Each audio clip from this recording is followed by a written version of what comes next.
Welcome back to Success on the Spectrum. For the second episode of our first season, I thought we could start off with me and we could talk about what I assume is an interesting period for most people's lives at school. So let's get stuck into it. School for me was hard, I would like to say. That's probably how I would start off with describing it.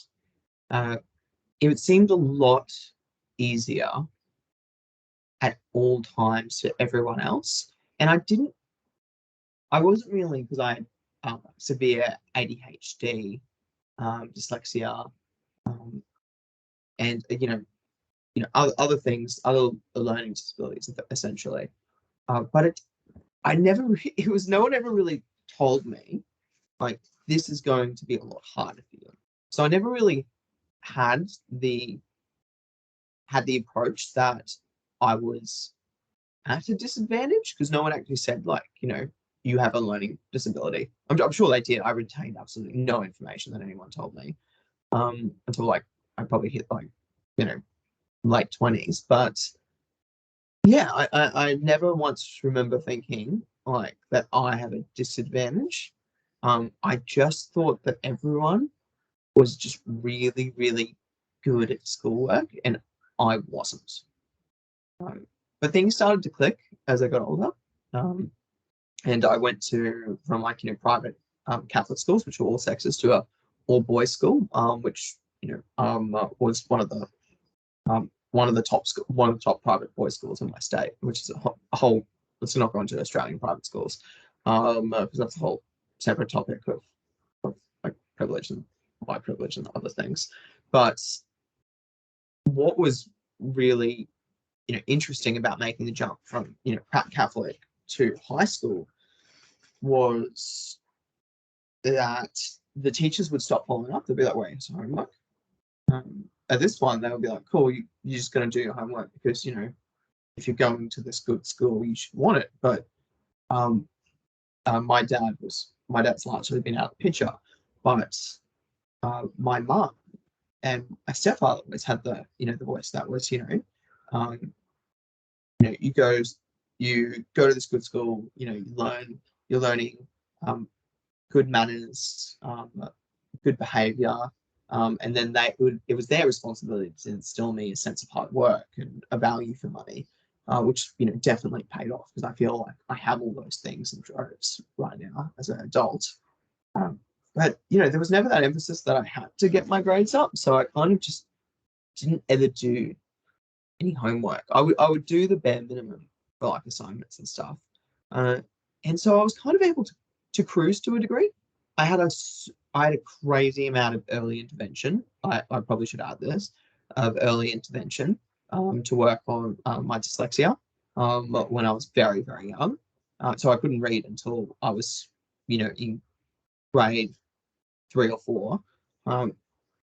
And my first book I read was my mum read with me The Diary of Anne Frank. The book after that I read was The Fellowship of the Rings. And then I went through the whole trilogy, and then I started on Robert Jordan's A Wheel of Time and went through that.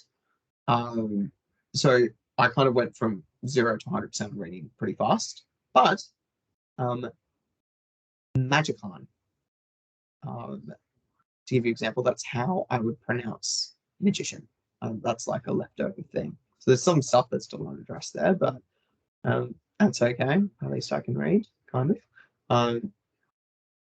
Yeah, so it wasn't that bad. What I really find surprising now is I get to look back. I get to look back at my experience and how that was, and how I never once saw a school psychologist. We had one, which was a rarity. Going to schools in the early 2000s that you actually had one on site, at least in my area, Australia. So we had one on one side. Never saw him. Only really saw the the head ofs and stuff for disciplinary action. Got a total of like 44 Friday detentions between like grade 10 and grade 12, which is pretty insane when you think about it. And there was like no network to be like, hey, Luke, are you falling behind? That's kind of the thing that I was lacking. There was no, uh, and it wasn't really about the work because, I would sit there in Chinese in grade 10 and I hadn't done any Chinese actual work or assignments for about 2 years. I wasn't learning Chinese that year. I would just sit there and they would let me like play games on my thing. But I think it was about like, do you feel included?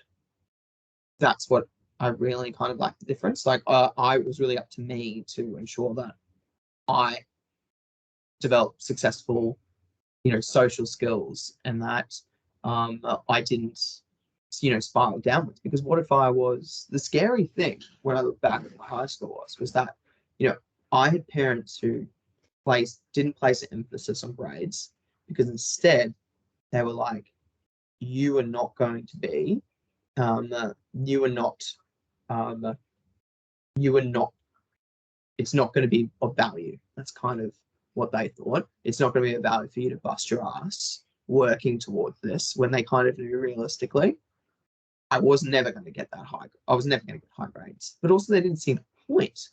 Because what they always said to me is that you will go out of school, you will mature a bit, and you will go out and you will be successful because of who you are. And, looking back at it, that was a really, really good message.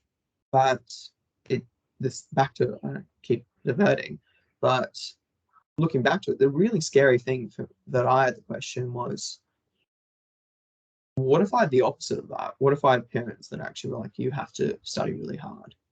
And I just would have been busting my ass and just scraping over. Because I did nothing and I just just failed essentially.